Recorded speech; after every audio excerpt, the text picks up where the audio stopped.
ఇప్పటికీ గోల్ ఫస్ట్గా అవినాష్ రెడ్డిని ఓడించాలి, వీలైతే జగన్ అన్నను ఓడించాలి, వైఎస్ఆర్సీపీ రాకూడదు, అవినాష్ రెడ్డి ఓడిపోవాలి.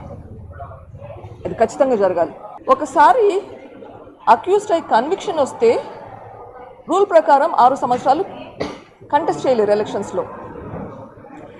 ఇక్కడ ట్రయల్కే రాకుండా డిలే చేసుకుంటూ పోతుంటే అక్యూజ్డ్కి కన్విక్షన్ వస్తుంది. ఎప్పుడు వస్తుంది?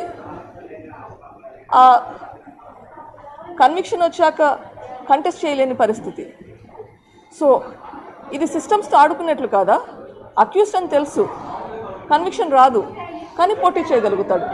సో మనం సిస్టమ్స్ అన్నీ డిలే చేసుకుంటూ పోతే, ట్రయల్స్ డిలే అవుతూ ఉంటే మళ్ళీ గెలుచుకుంటూనే పోవాలనా? అది తప్పు. న్యాయపరంగా కూడా తప్పే కదా.